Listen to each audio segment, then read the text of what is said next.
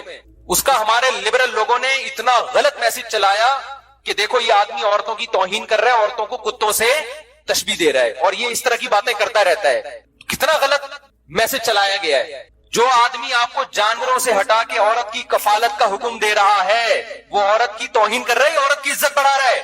وہ تمہیں کہہ رہا ہے کہ کتوں سے تنہائی دور نہ کرو. اللہ نے عورت کو مرد کے لیے, مرد کو عورت کے لیے, اور آپ کو اولاد کے لیے پیدا کیا ہے. ان سے تنہائی کو دور کرو. لیکن جن لوگوں کے دل میں ہم سے نفرت ہے, جن کو ہمارے نظریات سے اتفاق نہیں ہے, وہ کیا کرتے ہیں, وہ ایڈیٹنگ کر کے ہر بات کو نیگیٹو لے کے جاتے ہیں. تو یہاں بھی میں آپ سے یہ عرض کر رہا ہوں کہ اگر آپ نے انسانوں کو نہیں پالا تو ہماری خواتین نے بر وقت شادی نہیں کی, اولاد نہیں ہوئی, تو بڑھاپے میں میاں کی جگہ کیا پالیں گی میرے بھائی, کتا. آپ کو نہیں کہہ رہا میں, کتے کو کتا کہہ رہا ہوں, آپ کو تھوڑی کہہ رہا ہوں. کیا پالنا پڑے گا آپ کو بڑھاپے میں, کیونکہ ہم نے دیکھا ہے بوڑھی عورت کتے کے ساتھ گھوم رہی ہے اور بوڑھا آدمی کتے کے ساتھ. تو ان کے ہاں میاں بیوی کا آلٹرنیٹ کیا ہے, کتا ہے. ہمارے یہاں نہیں ہے یہ. اب تک کی رپورٹ کے مطابق یا تو آپ کی بیوی ہے, بچے ہیں.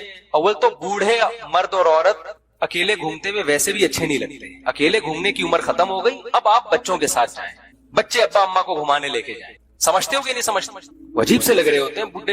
بڈھا وہاں بیٹھا ہوا ہے, اس کی بڑھیا یہاں بیٹھی ہوئی اکیلے. کیا انجوائے کر رہے ہو یار تم, یہ تو انجوائے کرنے کی عمر بچوں کے ساتھ ہے. اب کیا پھول پیش کرے گا بھائی تو اس کو بیچاری کو, یہ بھی جو بڑے وفادار ہیں. تو آپ عورت نے وہاں کیا میاں کی جگہ کیا رکھ لیا, کتا. ہمارے ہاں اب کیا کروں, میری مزاح کی حس جاگ رہی ہے نا. ہمارے ہاں عورتوں نے کتوں کی جگہ ہم لوگ کو رکھا ہوا ہے. اب اس پہ کوئی کلپ بنا دے گا, مردوں کو کیا کہہ دیا, کتا. بنا لو یار, تمہارا کام یہ اوٹ پٹانگ باتیں کرنا. لیکن ہم لوگ کو رکھا ہوا ہے کہ نہیں رکھا ہوا, نہیں رکھیں گی تو اس کا آلٹرنیٹ ان کے بھی کتے رکھنے پڑیں گے. تو کتوں کی جگہ انہوں نے کہا بہترین آپشن کیا ہے, ہم لوگ کو رکھ لیں. ہماری اوقات ہمارے گھروں میں کیا ہے, یہی اوقات شام 7 سے 8. خیر جی, اللہ تعالی ہمیں سمجھنے کی عمل کی توفیق عطا فرمائے. سبحانک اللہم و بحمدک, نشہد ان لا الہ الا انت, نستغفرک و نتوب الیک. یہ جو آج میں نے بیان کیا ہے اس میں تھوڑی سی ایک وضاحت سمجھ لیں خوب اچھی طریقے سے. میں نے بیان میں کہا نا شہرت ملتی ہے انسان کو, پیسہ بھی مل جاتا ہے, عزت بھی مل جاتی ہے, یہ سب چیزیں مل جاتی ہیں, ٹریولنگ بھی ہو جاتی ہے. لیکن خوب بات یہ اچھی طرح سے سمجھ لینی چاہیے کہ یہ چیزیں اگر نعمت ہیں تو اس وقت ہیں جب اللہ راضی ہو. اللہ راضی نہیں ہے تو قارون نے بہت پیسہ کمایا, فرعون نے بہت عزت کمائی, لیکن یہ شہرت, یہ عزت, یہ تباہی بربادی کا ذریعہ بن گئی. اس لیے اپنے ذہنوں میں یہ بات اچھی طرح بٹھا لیں کہ ایک آدمی جو جھونپڑی میں رہتا ہے, سوکھی روٹی بمشکل گزارا ہوتا ہے, دنیا میں کوئی اسے نہیں جانتا, لیکن اس نے اللہ کو راضی کیا ہوا ہے. خدا کی قسم وہ کروڑہ گنا خوش قسمت ہے اس شخص سے جس کے پاس دنیا کی ہر نعمت ہو مگر اللہ اس سے خوش نہ ہو. کیونکہ آج کل نا یہ دنیا میں لوگوں کی ٹریولنگ ولاگس اور یہ سب چیزیں دیکھ دیکھ کے نوجوانوں کی کھوپڑی آؤٹ ہونا شروع ہو جاتی ہے. سمجھتے ہیں یار پیسہ کماؤ, پیسہ کماؤ. کمائے, کسی نے منع نہیں کیا آپ کو. اصل کیا ہے؟ تلک الدار الآخرۃ نجعلها للذین لا یریدون علوا فی الارض ولا فسادا. قارون جب اپنے خزانوں کے ساتھ نکلا اور روب اور دبدبے کے ساتھ, تو دنیا پرستوں نے کہا یا لیت لنا مثل ما اوتی قارون, ہائے کاش ہمیں بھی ایسا پروٹوکول ملتا. اس زمانے کے موٹیویشنل اسپیکر قارون کو اپنی مجلسوں میں بلاتے ہوں گے کہ آپ کی سکسیس کا راز کیا ہے. اس زمانے میں بھی تو ہوتے ہوں گے نا کوئی نہ کوئی, اپنی ورک شاپس میں ان کو بلاتے ہوں گے پروگرام میں, قارون تشریف لائیے آپ کو ایوارڈ دیا جائے گا, آپ یہاں کامیابی تک کیسے پہنچے. اصل میں اسٹرگل میں کبھی مایوس نہیں ہوا. یہ ٹوپی ڈرامے قارون نے بھی بہت کیے ہوں گے. اور موسیٰ علیہ السلام سے پوچھا جاتا ہوگا معاذ اللہ آپ کی ناکامی کا سبب کیا ہے. نہ آپ کے پاس پیسہ ہے, نہ کوئی خاص ٹریولنگ ہے, صرف ایک دفعہ مدین گئے تھے وہ بھی کسی کیس میں, ٹھیک ہے نا, قتل کا مقدمہ چل رہا تھا, تو فرعون کے خوف سے مصر چلے گئے اور پیدل سفر اتنا لمبا, اور وہاں 10 سال بکریاں چرائی ہیں. تو اس زمانے کے موٹیویشنل اسپیکر بتاتے ہوں گے کہ دیکھو سکسیس قارون کے پاس ہے, اور اسٹرگل تھی, اور ساتھ جو کامیاب انسانوں کی ساری صفات کس میں تھی؟ قارون میں پائی جاتی تھی. اور موسیٰ علیہ السلام کے پاس تو نہ اسٹرگل ہے, پیسے کمانے کی اسٹرگل, اور غلطی سے قتل بھی ہو گیا, کیسز ہیں تو ناکام معاذ اللہ. لیکن اللہ کیا کہہ رہا ہے, کون کامیاب تھا بھائی؟ حضرت موسیٰ کا. کیوں؟ اللہ ان سے کیا تھا؟ خوش تھا. فرعون سے اللہ خوش نہیں تھا. تو آج بعض دفعہ لوگ اپنے بچوں کو یہ سوچ کے مولوی بنانے لگے ہیں کہ ہمارا بچہ بھی شاید کوئی 4 شادیاں کر لے اس بہانے. تو یہ خوب اچھی طرح ذہن میں بٹھا لیں کہ بار بار قرآن و سنت سے ہمیں پتہ چلتا ہے کامیابی صرف اللہ کی رضا کا نام ہے. اور یہ جو دنیا کی چمک دھمک ہے نا, اس سے تو بالکل بھی متاثر ہونے کی ضرورت نہیں ہے. مرنے کے بعد سب کیا ہے, کیا ناروے, کیا سویڈن, کیا جاپان, کیا جرمنی, کیا کباب پراٹھے, کیا برگر, کیا پیزا, کیا 4 بیویاں, کیا 18 بچے, 15 میں 3 اور ایڈ کر لو, کیا جا رہا ہے, نہیں 22 کر لو چلو. تو یہ سب کیا ہونے والا ہے؟ تو اللہ خوش ہے تو بھائی سب سیٹ ہے, اللہ خوش نہیں ہے تو سب کیا ہے. تو اس لیے ان چیزوں کو اگر کرو بھی تو اللہ کی رضا کے لیے. پیسہ کماؤ کس کے لیے؟ اللہ راضی ہوگا. اللہ کو اوپر والا ہاتھ نیچے والے ہاتھ سے زیادہ پسند ہے. تو اوپر والا ہاتھ جب پیسہ ہوگا تو بنے گا نا, ورنہ تو ادھار ہی مانگتا رہے گا. تو اس نیت سے کماؤ بھی, سفر بھی کرو اللہ کو راضی کرنے کے لیے. تو اصل مقصد اللہ کی رضا ہے. پھر یہ چیزیں مل جائیں تو ٹھیک ہے, نہیں ملے تو بھی کیا ہے, بلکہ نہ ملنے میں زیادہ ٹھیک, اس لیے کہ آزمائش کم ہو جائے گی آپ کی.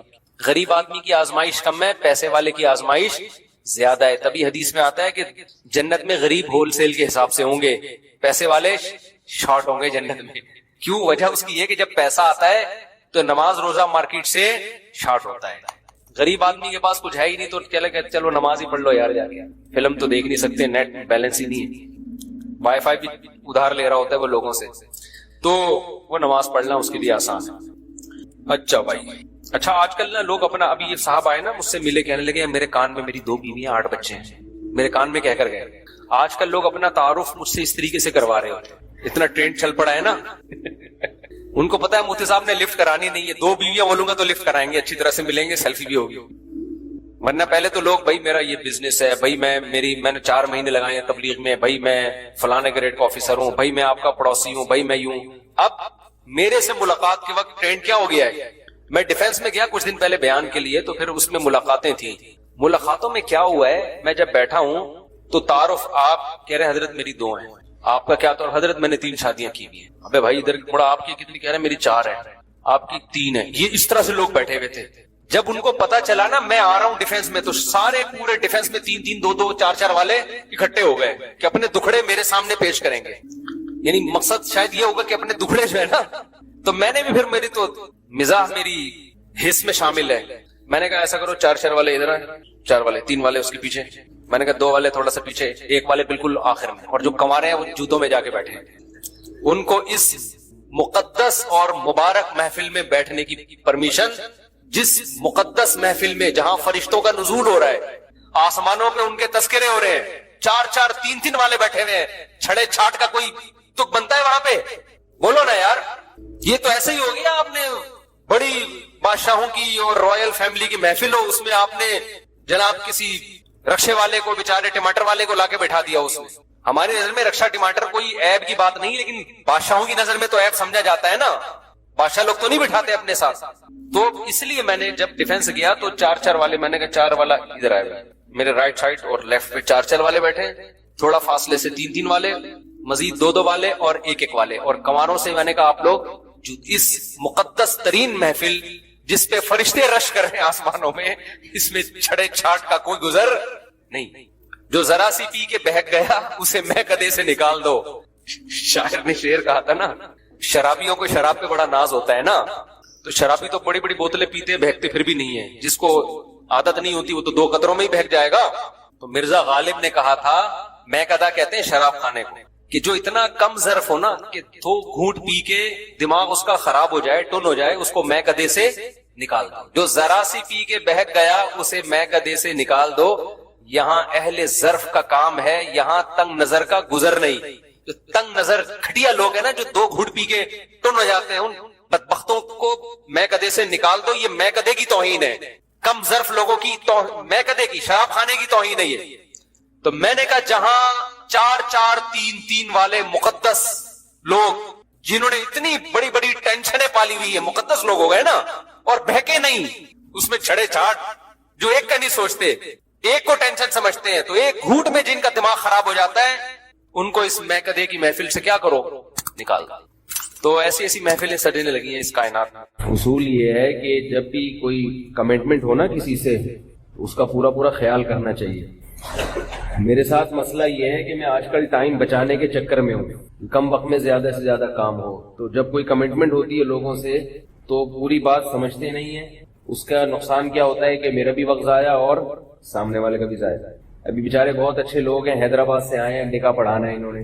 میں نے ان سے کہا تھا کہ آپ 1 بجے یہاں پہنچ جائیں, پہنچنے کے بعد مجھے میسج کریں کہ ہم آ گئے ہیں. مقصد ان کی شکایت لگانا نہیں ہے, بہت اچھے لوگ ہیں. مقصد یہ کہ اصول اور ضابطہ سمجھانا مقصد ہے کہ ہر آدمی اصول ضابطے پہ چلے گا تو تکلیف بھی نہیں ہوگی اور کام بھی اچھے میں ہو جائے گا. میں نے ان سے کہا تھا کہ 1 بجے پہنچنے کے بعد مجھے میسج بھیجیں کہ ہم آ گئے ہیں, ٹھیک ہے نا. یہ نہیں کہا تھا کہ فون کریں, کیونکہ میں فون نہیں اٹھاتا اپنے مخصوص ٹائمنگ کے علاوہ. میسج آئے گا تو میں دیکھ لوں گا کہ بھائی یہ پہنچ گئے ہیں تو میں آ جاؤں گا. تو میں اپنے سارے کام کا چھوڑ کر 1 بجے گھر پہنچا ہوں آج, کہ بھائی کسی کو ٹائم دیا ہوا ہے. اور یہ 1 بجے کا ٹائم اس لیے دیا کہ نکاح نامہ فل کرنے میں جو ٹائم خرچ ہوگا نا وہ اس دوران ہو جائے گا. صحیح ہے, نکاح پڑھانے میں تو 1 سیکنڈ بھی نہیں لگتا نا, اصل مسئلہ ہوتا ہے نکاح نامہ فل کرنا. یہ جو ٹائم ہے نا اس میں نکاح نامہ فل ہو جائے گا. نکاح پڑھانا ہے تو پھر ہم بیٹھے بیٹھے ہاں بھائی قبول ہے, یہ 2 منٹ کا کام ہے. خطبہ تو جو جمعے کا خطبہ ہے وہی گریوی میں نکاح کا بھی ہو جائے گا. کیا خیال ہے؟ تو گریوی کے چکر میں تھے ہم, گریوی مارنے کے. اب اس میں کیا ہوا کہ یہ لوگ 1 بجے سے آگے بیٹھے ہوئے ہیں, مجھے میسج ہی نہیں بھیجا. ادھر میں سارے کام کاج چھوڑ کے بیٹھا ہوا. مجھے بھی دماغ اب کھلنے لگا کہ یار میں وہ آئے کیوں نہیں, کیونکہ یہ ٹائم تو ان کو دے دیا نا, تو اب میرا بھی ٹائم ویسٹ ہو رہا ہے اور یہ ادھر نیچے آ کے بیٹھ کے انتظار کر رہے ہیں. سمجھ رہے ہیں بات کو؟ اب جب میں نیچے آیا ہوں تو کہہ رہے ہیں ہم تو آپ کا کافی دیر سے انتظار کر رہے ہیں, اور میں ان سے کہہ رہا ہوں کہ میں اوپر بیٹھ کے آپ کا کافی دیر سے انتظار کر رہا ہوں. تو یہ ان کی بات نہیں ہے, یہ اصول اور ضابطے کی بات ہے کہ ہم من حیث القوم بد نظمی کا شکار ہیں. من حیث القوم یعنی سبھی ہے, میں بھی ایسا ہی ہوں, سب ایسے ہیں. اس چیز کو درست کرنے کی ضرورت ہے. سمجھ رہے ہو کہ نہیں سمجھ رہے بھائی؟ جو بات جس نے کہی ہے اس کا خیال کرنا چاہیے انسان کو, تاکہ نہ میرا ٹائم ویسٹ ہو اور نہ آپ کا ٹائم ویسٹ ہو. اب میں نے ان کے ذمہ لگایا کہ اب یہ نکاح نامہ خود فل کریں گے, تاکہ ہم جو بیان کے دوران جو ہمارا ٹائم ہے نا وہ بیان میں ہی مصروف رہے, اور یہ نکاح نامہ خود بیٹھ کے فل کریں, تاکہ ہمارا جو ٹائم ادھر لگایا اب یہی ہے. سمجھ رہے ہو بات کو؟ یہ بھی بیان کا حصہ ہے, کوئی بیان سے اضافی بات نہیں ہے. ہمارے حضرت مفتی رشید احمد صاحب رحمہ اللہ تعالیٰ کے پاس ایک شخص پنجاب سے آیا, اتنا لمبا سفر کر کے حضرت کے پاس پہنچ گئے. اور کیوں آئے ہو؟ فرمایا میں تعویذ لینے آیا ہوں. تعویذ اگر کچھ شرائط ہیں اس کی ان کے ساتھ ہو تو جائز ہے اس کا استعمال. حضرت نے فرمایا کہ آپ پنجاب سے آئے ہو, پہلی بات یہ کہ آپ نے مجھ سے ٹائم لیا تھا, اتنی دور سے آپ سفر کر کے آئے ہیں. دوسری بات یہ کہ تعویذ تو ٹی سی ایس کے ذریعے بھی پہنچ سکتا ہے. صرف تعویذ لینے کے لیے اتنی دور سے آپ سفر کر کے کراچی پہنچے ہو. حضرت کو اتنا غصہ آیا, وہ تو بڑے تھے, انہوں نے فرمایا نہیں دوں گا, واپس جاؤ. آئی بات سمجھ؟ تو فرمایا ایک دفعہ ان کو سزا ملے گی, پھر یہ واپس جائیں گے, آئندہ ایسی حماقت, اپنا بھی ٹائم بچائیں گے, اور فرمایا واپس جاؤ. وہاں سے اب دوبارہ خط لکھو. خطوط کا سسٹم تھا حضرت کے یہاں, تو اب آپ کو جو ہے نا وہ وہیں سے بھیج دیں. یا تو مقصد آنے کا زیارت کرنا ہو نا, کسی کو دیکھنا مقصد ہے, اس کے لیے پھر یہ کہ بھائی صرف دیکھنے آ رہا ہوں, زیارت کرنے آ رہا ہوں. تو اس کے لیے حضرت ان کو جو ٹائم دیا کرتے تھے وہ ایسا ٹائم ہوتا تھا جس میں حضرت علماء کی مجلس میں آ کے بیٹھتے تھے. جو جس نے زیارت کرنی تھی ان کو ٹائم دیتے تھے کہ یہ ٹائم ہے, اس میں دیکھ کے چلے جاؤ. سمجھ رہے ہیں؟ اس کا حضرت کو فائدہ یہ ہوتا تھا. فرماتا ہوں جو زیارت کے لیے آتے ہیں نا وہ سب سے سستے میں چھوٹ جاتے ہیں. بھائی آگے بیٹھ گئے, زیارت کر لی تو ٹھیک ہے نا, بس صحیح ہو گئی. تو جب ایک انسان اصول سے اور ضابطوں کے ساتھ چلنے کی کوشش کرتا ہے, 100% تو کوئی بھی نہیں چل سکتا, تو اس میں الجھنیں کم ہوتی ہیں. اسی وجہ سے میں نے دعوتوں میں جانا بالکل چھوڑ دیا ہے. قسم اٹھانا رہ گئی ہے بس, کیونکہ بہت دفعہ کا تجربہ ہے کہ جو ٹائم دیا جاتا ہے اس کی کبھی بھی پابندی نہیں, ناممکن ہے. قسمیں اٹھوا لو قرآن پہ ہاتھ رکھ کے, بھائی 8:15 بجے کھانا شروع ہو جائے گا, لیکن وہ 8:15 کا مطلب کیا ہوتا ہے؟ اگر ایسا ہوتا نا کہ 8:15 کا مطلب 8:45 ہوتا, تو ہمیں کوئی ٹائم دیتا 8:15 تو ہم کہتے چلو 8:45 تک تو ہو ہی جائے گا, تو ہم 8:45 پہ پہنچتے. ہوتا نہ 8:45 پہ, نہ کوئی پتہ ہی نہیں ہوتا کب ہوگا اور کیا ہوگا. سمجھ رہے ہیں بات؟ تو اس لیے جو ٹائم مینجمنٹ والے لوگ ہیں نا, ٹائم مینجمنٹ والے, وہ ایک بات بڑی زبردست کرتے ہیں کہ جس آدمی نے اپنا وقت بچانا ہو وہ کبھی دوسرے پہ ڈیپینڈ ہو کے زندگی نہ گزارے. بہت مشکل ہے سمجھانا بات. یہ بیان شروع ہو گیا ہے, بیان جو ہے وہ شروع ہو گیا ہے. آپ سمجھا, بیان شروع کریں گے, ہو گیا بیان. تو کبھی بھی دوسرے پر آپ کی ٹائمنگ کا جو ہے نا مدار نہیں ہونا چاہیے. مثال کے طور پر آپ نے کہیں پہنچنا ہے, ناشتہ کون بناتا ہے گھر میں؟ بول لو بھائی, بیگم. اب آپ نے کسی کو ٹائم دیا ہے صبح 8 بجے کا, بیگم نے اٹھ کے ناشتہ بنا کے آپ کو پیش کرنا ہے. اگر بیگم یہ چیزیں سمجھتی ہے تو ٹھیک ٹائم پہ آپ کے سامنے ناشتہ پیش کر دے گی. لیکن اگر اس سے سستی ہو گئی, وہ سوتی رہ گئی, یا اس کا موڈ نہیں تھا, یا دیر ہو گئی, تو آپ کبھی بھی وقت پر نہیں پہنچ سکتے. اس کا حل کیا ہے کہ آپ کو خود بھی ناشتہ بنانا آنا چاہیے. بھائی پہلے مجھے ایک بات بتاؤ, وقت کی حفاظت کرنا یہ ہماری مذہبی ذمہ داری ہے یا نہیں؟ آپ کہیں گے کیا فالتو باتیں لے کے بیٹھ گئے, اگر ٹائم پہ نہیں پہنچا تو کیا ہوا؟ آپ ذہن میں سوچ رہے ہوں گے بھائی اگر کسی کو 8 بجے کا ٹائم دیا اور نہیں پہنچے تو کیا ہو گیا, اس سے قیامت آ گئی, 10 بجے پہنچ جائیں گے. ہم بھی تو گھنٹوں گھنٹوں دوسروں کا انتظار کرتے ہیں, وہ اگر 2 گھنٹے ہمارے انتظار میں بیٹھ گیا تو کیا ہو گیا؟ تو بھائی یہ ایک سوچ ہی غلط ہے. یہ جو وعدہ ہے نا, وعدہ خلافی, جان بوجھ کر بغیر کسی عذر کے وعدہ خلافی کرنا یہ گناہ ہے. کوئی عذر ہو تو ایک الگ بات ہے, لیکن بلا عذر وعدہ خلافی کرنا یہ گناہ ہے. اور عذر کسے کہتے ہیں؟ قدرتی حادثہ ہو جائے کوئی, اسے عذر کہتے ہیں. جو چیزیں روز مرہ کے معمول میں شامل ہیں وہ عذر میں داخل نہیں ہے. آپ کہیں کہ بیگم نے ناشتہ ہی دیر سے بنا کے دیا تھا, یہ تو سب کی بیگمیں ایسے کرتی ہیں.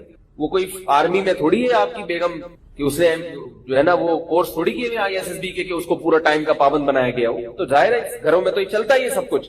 اب بعض لوگ بیگم پہ برس رہے ہیں, میرا 8 بجے کا ٹائم تھا اور ناشتہ مجھے 8:02 پہ مل رہا ہے, اس پہ غصے ہو رہے ہیں. تو اس سے تو گھر کا ماحول خراب ہوگا. ایسا سیدھا دنیا میں کوئی بھی نہیں, آپ نہیں کر سکتے کسی کو. اس کا طریقہ کیا ہے کہ آپ کو ناشتہ بنانا, بولو نا بھائی آنا, اور رات کو آپ نے کسی کو ٹائم دیا ہے کہ صبح 8 بجے میں پہنچوں گا, تو اس کا مطلب یہ ہے کہ ناشتے کی فکر آپ کو رات میں کرنی ہے کہ اگر بیگم نے ٹائم پہ نہیں دیا تو پھر میرے پاس اس کا آلٹرنیٹ, اس کا متبادل کیا ہے. تو یہ فکر کب سے کرنی ہے؟ پہلے سے. سمجھ رہے ہو کہ نہیں سمجھ؟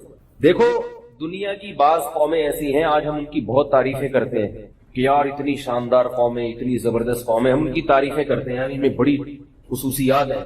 لیکن اگر وہی خصوصیات ہم میں سے کسی فرد میں ہو تو اس کی برائی کرنا شروع کر دیتے ہیں, یہ بندہ ہی ٹھیک نہیں. جاپانی جو ہے, جیپنیز, ان کی بہت بڑی خصوصیت کیا ہے؟ وقت کی پابندی ہے کہ نہیں ہے؟ ہمارے ایک رشتہ دار جاپان میں, کمپنی نے ان کو یہ بتایا کہ آپ نے اس شہر سے اس شہر سفر کر کے جانا ہے. کمپنی نے بھیجا کسی کام سے. دونوں شہروں میں فاصلہ ایسے تھا جیسے کراچی اور سکھر, اچھا خاصا فاصلہ ہے. کراچی سے سکھر پہنچنے میں 8-9 گھنٹے لگتے ہیں, اچھا خاصا فاصلہ, بلکہ شاید زیادہ ہی لگ جاتے ہیں. اتنا لمبا فاصلہ جاپان کے 2 شہروں میں. تو ایک کنارے سے بٹھایا ہے, دوسرے کنارے پہ پہنچانا ہے. کہتے ہیں کہ میں جب ٹرین میں بیٹھا ہوں تو جو ایگزیکٹ ٹائم تھا ٹرین کے چلنے کا, اتفاق سے ٹرین اسی وقت چل پڑی. ان کو بڑی حیرانگی ہو رہی تھی کہ ٹرین میں جو ٹائم لکھا ہوا تھا نا 8:03 تو چلی کتنے بجے؟ پاکستانی تو بے ہوش نہیں ہو جائے گا. بولو بھائی, پاکستانی یہ منظر دیکھ کے سمجھے گا میں چاند پہ ہوں یا میں مریخ پہ بیٹھا ہوں, یہ زمین کی باتیں نہیں. کہہ رہے اس سے زیادہ عجیب بات یہ تھی کہ لکھا ہوا تھا کہ, مثال دے رہا ہوں میں, کہ ٹرین 8 یعنی کوئی بھی ٹائم تھا جو مجھے بھی یاد نہیں ہے, مثلا 4:11 پہ پہنچے گی. 9 منٹ نہیں, 10 منٹ نہیں, کتنے 11 منٹ پہ فلاں اسٹیشن پہ ہوگی. یعنی سکھر جیسے آپ فرض کر لیں, اتنا فاصلہ تھا. کہہ رہے 11 منٹ پہ, 4:11 پہ آپ کی ونڈو کے سامنے ایک بندہ آپ کے نام کی سلپ لے کے, آپ کے نام کی جو وہ تختی لے کے کھڑا ہوا آپ کی اس ونڈو کے سامنے. یعنی ٹرین کا ڈبہ بھی متعین تھا کہ 4:11 پہ یہ ڈبہ پلیٹ فارم کے اس مقام پہ ہوگا. تو وہ بندہ پہلے سے کھڑا ہوا ہے کہ 4:11 پہ اس نام کا آدمی ونڈو میں بالکل میرے سامنے ہوگا. آپ سمجھ رہے ہیں کہ شاید میں غلط قسم کی باتیں کر رہا ہوں واپس. بھائی ہم نے تو جو سنا آپ کو بتا دیا, اب وہ چھوڑوں تو ایک الگ بات, اگلا ہی چھوڑ رہا ہوں پھر تو ہماری ذمہ داری نہیں. لیکن ایک آدمی چھوڑتا ہے, 2 چھوڑتے ہیں, ساری قوم تو چھوڑو نہیں ہو سکتی. بہت لوگوں سے اس قسم کی خبریں سنی. ٹھیک 4:11 پہ گاڑی وہاں رک چکی تھی اور میرے نام کی تختی لے کے بندہ سامنے کھڑا ہوا. اب ہم کہتے ہیں واہ کیا سبحان اللہ, کتنی اچھی قوم. کہتے ہیں نا, تعریفیں کرتے ہیں, ماشاء اللہ سبحان اللہ, بڑا زبردست, بھائی واہ واہ بھائی واہ. ہمارے یہاں اگر کوئی آدمی ایسا پابند ہو کہ اس نے آپ کو ٹائم دیا ہو کہ میں 8:11 پہ وہاں پہنچوں گا, 11 منٹ, ٹھیک ہے, کچھ پتہ نہیں ہوگا کہ پہلا تو یہ کہ پہنچے گا کہ بھی نہیں پہنچے گا, ہو سکتا ہے آئے نہیں. 1 ہفتے بعد آپ کو فون کر رہا ہوں, یار وہ میں تو بھول ہی گیا تھا, یار مجھے پتہ ہی نہیں تھا. پھر اگر آیا تو 8:11 تو کبھی نہیں بولے گا, ایک لم سم ٹائم بتائے گا. ہو سکتا ہے 8 سے لے کے 1:15 کے درمیان کسی بھی وقت آ سکتا. اب آپ وہاں اسٹیشن پہ منجی ڈال کے, تھوڑی میں بھی پنجابی سیکھ رہا ہوں, چارپائٹ کو منجی کہتے ہیں نا, منجی ڈال کے آپ ایئرپورٹ پہ سو جائے, کسی بھی وقت آ سکتا ہے. تو اور اگر ٹائم کا پابند ہو نا تو لوگ اس کو بیوقوف سمجھیں گے, بولیں گے یہ پاگل ہے. آج میں نے کسی کو ٹائم دیا تھا 11:30 بجے کا, کہیں جانا تھا, میں پہنچ گیا 11:30 بجے, میں اکیلا ہی بیٹھا ہوا تھا وہاں. میں بھی کوئی اتنا زیادہ ٹائم کا پابند نہیں ہوں, لیکن ہونے کی کوشش بہرحال کرتا ہوں جس حد تک ممکن ہو, کوشش ہوتی ہے. اور یہ عیب ہے, عیب یہ سمجھتا ہوں کہ اگر میرے اندر بھی خامی ہے وقت کی پابندی نہ کرنے کی, تو کم از کم اس کو گناہ سمجھ کے توبہ کی توفیق مل جاتی ہے. یہ بھی غنیمت ہے کہ آدمی اس غلطی کو غلطی تو مانے نا, کہ بھئی اس کی اصلاح کی کوشش کرنی چاہیے. تو ہم پہنچ گئے, ہم اکیلے ہی بیٹھے ہوئے تھے. اب میں نے ان کو جو ٹائم دیا ہوا تھا اس میں یہ بھی تھا کہ بھائی میں نے واپس بھی آنا ہے, جمعہ پڑھانا ہے. 1 بجے کسی اور کو ٹائم دیا ہوا ہے, میں نے یہاں نکاح والوں کو ٹائم دیا ہوا تھا. تو ہم بھاگے پھر وہاں سے افراتفری میں یہاں پہنچے تو وہ نکاح والے بیٹھے ہوئے بیچارے انتظار تھا. اب ان کی کیا فضائی حدیث سناؤں, ٹھیک ہے, اب ان کو ہم نے کام پہ لگا دیا, نکاح نامہ فل کرو. یہ میرا کام تھا, مگر اب یہ ان کا کام تھا. میں خود کون سا کرتا ہوں, میں بھی کسی اور سے ہی کرواتا ہوں. ٹائم بچانا نا, جو کام کوئی اور کر سکتا ہے وہ میں بیٹھ کے کیوں کروں گا. 50 روپے پکڑا دو اس کو, یار فل کر. میں جو نکاح پڑھاتا ہوں نا, لوگ سمجھتے ہیں میں فل کرتا ہوں, میں 100 روپے پکڑا کے کسی سے فل کرواتا ہوں. اس لیے کہ میں کہتا ہوں کہ جتنا ٹائم نکاح نامہ فل کرنے میں لگے گا وہ 100 روپے سے زیادہ قیمتی ہے. کیا خیال ہے بھائی, اس ٹائم میں ہم کوئی اور کام کر لیں. تو 100 روپے میں ہمارے حضرت مفتی رشید احمد صاحب رحمہ اللہ کے پاس ایک کیس آیا. اس زمانے میں 50,000 روپے کی رقم بہت بڑی رقم ہوتی تھی. 2 پارٹیوں کا پھڈا تھا 50,000 کا. دونوں نے ایک دوسرے کے خلاف دعویٰ کیا تھا. ایک کا کہنا تھا کہ اس کے میرے ذمے 50,000 ہے, اس کا کہنا تھا کہ اس کے میرے ذمے. دونوں پارٹیاں آئیں, حضرت کو حکم بنایا, ثالث بنایا. حضرت ان کے پاس بیٹھے. حضرت کو اندازہ ہو گیا کہ کیس بہت لمبا ہے, اس میں ٹائم بہت لگے گا. اور دوسری طرف حضرت ثالث بن بھی چکے تھے. اب جب آپ کسی کے درمیان ثالثی کا کام کرنا شروع کر دیں اور درمیان میں کیا میرے پاس ٹائم نہیں ہے, تو یہ بد اخلاقی کی بات ہے نا. بھائی ٹائم نہیں تھا تو آپ نے ثالث بنے کیوں, حکم بنے کیوں, اب لٹکا کے کیوں چھوڑ رہے ہیں ہمیں. تو اب فیصلہ بھی کرنا تھا ان کو, اور حضرت سمجھتے تھے کہ جلدی میں فیصلہ ہو نہیں سکتا.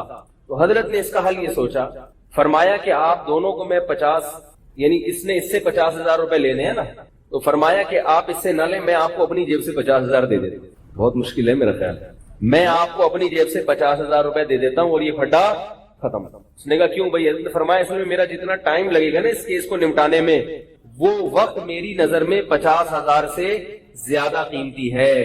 سمجھ رہے ہو کہ یہ وہ بہت بڑے لوگ تھے, کہیں میرے بارے میں خوش فہمی میں نہ رہے کہ میں کوئی کیس آئے گا تو 50,000 روپے دے دوں گا آپ کو, ٹھیک ہے نا. 100 روپے اور 50,000 میں فرق. نکاح نامہ جو ہے نا وہ 100 روپے سے زیادہ میں ریٹ نہیں بڑھاتا فل کروانے کے. تو میں جو ہے وہ حضرت نے کیا کہا کہ 50,000 روپے مجھ سے لے لیں اور جائے. اللہ ہمارا بھی ٹائم نے بھی بہت سارے کام کرنے, آپ بھی جاؤ اسی کو زندگی گزارو.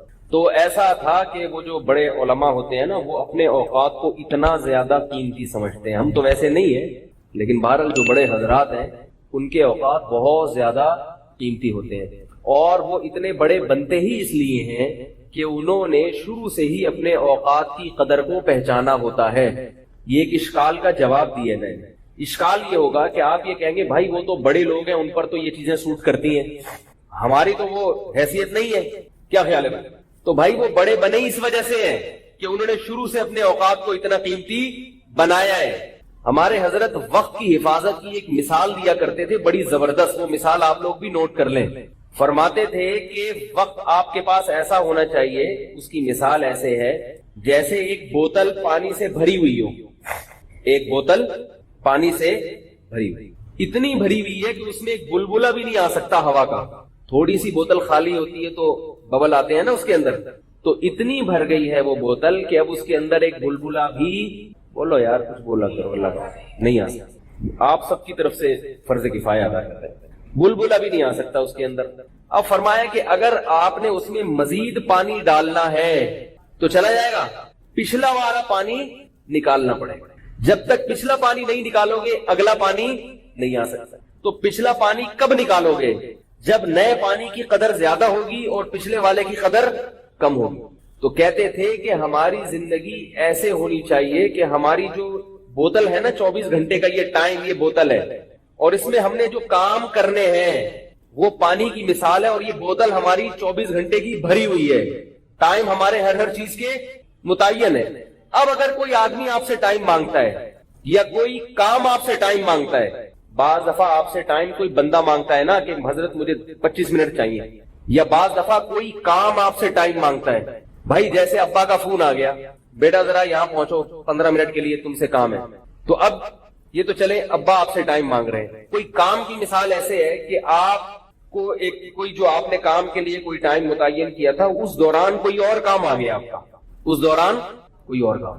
وہ کام ایسا ہے کہ یہ والا کام, وہ کام اگر کریں گے تو آپ کو یہ والا کام چھوڑنا پڑے گا. سمجھ رہے, جیسے آپ کاروبار کر رہے ہیں تو آپ کو پتا یہ چلا کہ یار میں اپنی دکان میں اتنا ٹائم لگا رہا ہوں بزنس کے لیے, کاروبار کے لیے. پتا یہ چلا کہ ایک بندہ آیا ہوا ہے, بزنس مین ہے, وہ کاروباری مشورے بہت اچھے دیتا ہے. اب آپ دکان بند کر کے, یہ بھی ایک کام ہے نا جو آپ سے ٹائم مانگ رہا ہے. بہت سارے کام ہو سکتے ہیں دینی اعتبار سے بھی اور دنیاوی. اور اس کی آسان مثال کہ آپ کسی اہم کام میں مصروف ہیں اور جنازہ تیار ہے کسی کا, بھی جنازہ پڑھنا ہے. اب آپ نے جو پروگرام بنایا ہوا تھا کہ میں 2 سنتیں پڑھوں گا, اس کے بعد فوراً میں پتلی گلی سے حسب معمول بھاگوں گا. بھائی مسجد میں ایسے ہی ہوتے ہیں نا, 2 سنت پڑھو اور فوراً نکلو. روز کے معمول کی طرح میں بھاگوں گا اور میں فلاں جگہ پھر چائے پیوں گا یا یہ کروں گا. اچانک کیا آ گیا؟ جنازہ. اب وہ آپ سے ٹائم مانگ رہا ہے کہ نہیں مانگ رہا؟ وہ جو آپ نے کہیں اور ٹائم دینے کا پروگرام تھا, یہ مثالیں ان کی سمجھ میں آئیں گی جن کا پہلے سے کوئی پروگرام بھی ہو. میں بھی حیران ہوں کہ آپ لوگ کو سمجھ میں کیوں نہیں آ رہا. اصل میں جس کا پہلے سے کوئی شیڈول ہو اس کی تو سمجھ میں آئیں گی, شیڈول ہی نہیں ہے تو آپ کہیں گے پتہ نہیں کس قسم کی باتیں کر رہے ہیں مولوی صاحب, کوئی شیڈول نہیں ہو. بہت بعض حضرات کو یہ خیال ہو گیا یار کیا ٹائم, اس کو ٹائم دینا جنازہ, یہ کیا کیسی باتیں کر رہے ہیں. ہم تو صبح اٹھے, جب آنکھ کھلی تو اٹھ گئے, سوتے سوتے تھک گئے تو کیا اٹھ گئے. اٹھنے کے بعد سوچا اب کیا کریں, کوئی شیڈول ویڈول نہیں ہوتا ہمارا. اٹھنے کے بعد سوچا اب کیا کریں, چلو یہ کر لیتے, ناشتہ کر لیتے. اب کیا کریں, چلو دیکھتے ہیں یار کیا کر رہے ہیں. مسجد میں بیٹھے ہیں, جنازہ آ گیا تو ٹھیک ہے, جنازہ آ گیا, نہیں آیا تو بھی ٹھیک. تو اگر کوئی پہلے سے ترتیب ہو نا, یہ کرنا ہے وہ کرنا ہے, تو پھر یہ ساری چیزیں انشاءاللہ سمجھ میں آئی. تو اب کوئی بھی آپ کے پاس کام آیا تو اس کا مطلب ہے کہ بوتل آپ کے پاس پہلے سے کیا ہے, بھری ہوئی. تو اب نیا کام جب اس اپنے ٹائم کی بوتل میں ڈالو گے تو پرانے کاموں میں سے ایک کام کا نقصان لازمی ہوگا.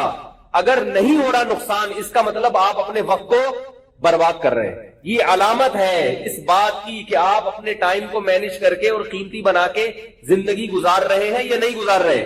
جب بھی کوئی نیا کام آئے گا پرانے کام کا نقصان ہونا چاہیے. بات نہیں آ رہی میرا خیال ہے سمجھ. اور اگر نقصان نہیں ہو رہا اس کا مطلب ہے آپ ٹائم کے پابند پابند تو ایک پابندی ایک الگ چیز ہے. آپ اپنے ٹائم کو ضائع کر رہے ہیں کیونکہ کوئی نئی چیز آ رہی ہے, پرانی چیز آ رہی ہے. بوتل خالی ہو تو جتنا پانی ڈال دو, پرانا پانی نکالنا ہی نہیں پڑے گا اس میں سے. اب رہا یہ مسئلہ کہ جب نیا کام آپ کی زندگی میں آیا یا اس بوتل میں آیا تو پرانے والے کو نکالا جائے گا یا نہیں نکالا جائے گا؟ نہیں نکالا جائے گا. یہ کہہ رہے ہیں نکالا جائے گا, ضروری نہیں ہے. دیکھا جائے گا کہ نیا والا زیادہ اہم ہے یا پرانا والا. سمجھ رہے ہیں بھائی؟ نیا والا زیادہ اہم ہے یا پرانا والا. اور اس میں یہ بھی دیکھا جاتا ہے کہ پرانا والا اہم تو زیادہ ہے مگر اس کے لیے ٹائم فکس نہیں ہے, وہ کل بھی ہو سکتا ہے. نیا کام جو ابھی آیا ہے یہ اگرچہ بہت زیادہ اہم نہیں ہے مگر اس کا ٹائم نکل جائے گا. اب آپ نے غفار بھائی کو ٹائم دیا ہوا ہے انڈا موڑ کے ہوٹل پہ ملنے کا. آپ نے کہا کہ ٹھیک 3:06 پہ, جاپانیوں کی طرح نا, ٹھیک 3:06 پہ میں چائے کے ہوٹل پہ آپ سے ملوں گا کیونکہ میں ٹائم کا بہت پابند ہوں. میں نے جاپانیوں کی خبریں سنی ہیں اور مجھے اچھا لگا, تو میں بھی چاہتا ہوں, اور شریعت کا تو ویسے ہی حکم ہے, تو میں بھی چاہتا ہوں کہ ایسا پابند بن جاؤں. این 3:05 پر جنازہ تیار ہے غفار بھائی کا. اللہ غفار بھائی کو, بھائی جو بھی ہیں آپ کو زندگی دے, آپ کے علاوہ کوئی اور مثال دے رہا ہوں. اب مسئلہ کیا ہے, اب آپ اگر جنازے کی نماز پڑھیں گے تو وہ جو 3:06 والا ٹائم ہے اس میں گڑبڑ ہوگی کہ نہیں ہوگی؟ کیا خیال ہے؟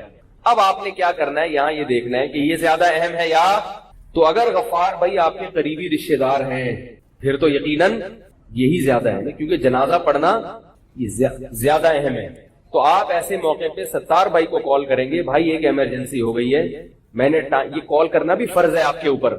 اگر آپ نہیں کریں گے تو گناہگار ہوں گے کیونکہ اگلے کو جو کوفت ہوگی نا وہاں انتظار کی, اس کوفت کا گناہ کس کو ہوگا؟ آپ کو ہوگا, اور اس کا قیامت کے دن آپ کو جواب دینا پڑے گا. صرف سوری کر لینا کافی نہیں ہے. جتنا ٹائم سوری میں لگتا تھا اتنے ٹائم میسج بھیجنے میں کیوں نہیں خرچ کر دیا بھائی؟ پہلے لوگوں نے ایک سوری کو ایسا ہلکا لفظ بنا لیا ہے, ذرا سا جو بھی ہو سوری, تھپڑ مار دو سوری, کچھ بھی کر لو سوری. بہنوں کی وراثت کھا لو, آخر میں سوری کر لو. 1 کروڑ کی وراثت کھا کے بیٹھے ہوئے, مرنے سے حج پہ جانے سے پہلے کہتے جو کہا سنا سب معاف. ہوتا ہے کہ نہیں ہوتا؟ لوگ کیا کر رہے ہیں آج کل, جو مارکیٹ میں چل رہا ہے نا, ابا کا انتقال ہوا, بہن کو وراثت نہیں دی, ہڑپ کر کے بیٹھ گئے. عید بقرعید پہ کپڑے بنا کے دے دیے اس کے بچوں کو اور اس کو کہ ہم ہیں نا تمہاری خدمت کے لیے, تمہیں کسی بھی چیز کی ضرورت ہو نا تم مجھے بتانا. وہ جو اس کی 1 کروڑ کی دکان ہے وہ نہیں دے رہے, اور کیا کہہ رہے بھائی تمہیں جس چیز کی بھی ضرورت ہو مجھے بتانا. حج پہ جانے سے پہلے سنا تھا کہ بھائی معافی تلافی کر کے جانا چاہیے, تو اب سب نے میسج گھما دیا اس بہن کو بھی, بھائی کوئی بھی مسئلہ ہو, میں نے دل دکھایا ہو تو حج پہ جانے سے پہلے معاف کر دو. وہ بھی بیچاری کیا کہے گی, معاف کر دیا. 1 کروڑ روپے کیا ہو گئے؟ حلال ہو گئے. ایسے نہیں ہوتے حلال, آپ کو شورے ہوں گے واقعی حلال ہو گئے. ہمارے فرمایا کرتے تھے بعض لوگ کھاتے حرام ہیں اور ذرا بےہودہ سی مثال ہے, فرمایا اسے ہگنے سے پہلے حلال کروا لیتے. مثال تو بےہودہ ہے لیکن جیسی تھی ہے وہی بتاؤں گا نا. کیا مطلب؟ کھا لیا بغیر پوچھے اور ہضم ہونے سے پہلے اسے سوری کر لی. ٹھیک ہے نا کہ بھائی آپ کا مال کھایا ہے تو کھا لیا, اب آپ اجازت دے دیں. تو کہے گا اب کھا ہی لیا تو اب میں اسے انتقام لے کے کیا کروں؟ کہتے چلو بھائی معاف کیا میں نے. تو وہ کھانے کے بعد خارج ہونے سے پہلے کیا ہو گیا؟ حلال. ایسے ہوتا نہیں. یہ جو سوری ہے نا, سوری آپ نے سوری کی, سامنے والے نے ہاں کر دی اور معاف کر دیا, اس میں زبان کا اعتبار نہیں ہے شریعت میں. سمجھ رہے؟ جب کوئی حقوق و لباد کے معاملے میں کسی کو معاف کرتا ہے تو اس میں زبان کا اعتبار نہیں ہے. کس کا اعتبار ہے؟ دل کا, کہ یہ دل سے معاف کیا ہے یا نہیں کیا. کیونکہ نبی صلی اللہ علیہ وسلم نے ارشاد فرمایا لا يحل مال امرئ مسلم الا بطیب نفس منہ, کسی مسلمان کا مال دل کی مکمل خوشی کے بغیر حلال. 1 روپیہ بھی حلال نہیں, 1 کروڑ کہاں سے حلال ہوگا؟ تو آپ نے بہن کی 1 کروڑ کی دکان غصب کی ہوئی ہے اور حج پہ جانے سے پہلے آپ نے معافی مانگ لی, شب برات میں معافی مانگ لی, 27ویں رات کو معافی مانگ لی. لوگ سمجھتے ہیں کہ یہ معافی کافی ہے, یہ کافی نہیں ہے. سمجھ رہے ہیں؟ حقوق اللہ کے حقوق کے معاملے میں بھی کافی نہیں ہے اور حقوق العباد کے معاملے میں بھی کافی نہیں ہے. اللہ کا حق بھی اگر ہے تو وہ پہلے دینا پڑے گا. نمازیں اگر قضا کر لی آپ نے تو وہ اللہ کو دینی پڑے گی, قضا بھی پڑھنی پڑے گی اور اللہ سے معافی بھی مانگنی پڑے گی. رمضان کے روزے ضائع ہوئے تو وہ دینے پڑیں گے اللہ کو, وہ رکھنے پڑیں گے. ہاں یہ ضرور ہے کہ بندوں کے حقوق میں اور اللہ کے حقوق میں اللہ نے ایک فرق یہ رکھا ہے کہ بندوں کا حق فوراً مکمل جیسے جیسے وہ کہہ رہا ہے دینا پڑے گا. اللہ کے حق کے بارے میں کیا ہے کہ نمازیں 10-20 سال کی ہیں تو ایک دن میں پڑھنا ضروری نہیں ہے. 10 سال کی نمازیں 10 سال پہ ڈیوائڈ کر دیں اسے. سمجھ رہے کہ نہیں؟ کیوں نہیں سمجھ رہے بھائی؟ تو یہ بات خوب ذہن میں رکھیں کہ یہ جو ہم نے توبہ کا ایک تصور بنایا ہوا ہے کہ بس استغفار کافی ہے، استغفار ان معاملات میں کافی ہے جن معاملات میں قضا نہیں ہے اللہ کے حکم، جس کا کوئی بدل نہیں ہے، اس میں صرف توبہ استغفار کافی ہے. لیکن وہ توبہ استغفار بھی دل کی گہرائیوں سے ہو، ندامت ہو، پچھلے پر ندامت ہو. ایسا نہ ہو کہ چلو پچھلا تو کر لیا، وہ تو مزے اڑا لیے نا، اب آئندہ کے لیے توبہ. پچھلے پر ندامت ہو، غلط کیا میں نے، اے اللہ جو ماضی میں بھی کیا ہے غلط کیا ہے میں نے، یہ احساس ہونا چاہیے انسان کو، آئندہ نہ کرنے کا پکا عزم ہونا چاہیے.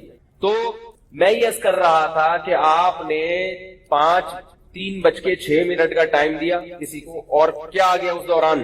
جنازہ. یا رشتہ دار کا جنازہ تو نہیں ہے لیکن جنازہ ایسی جگہ ہے کہ آپ وہاں خود موجود ہیں.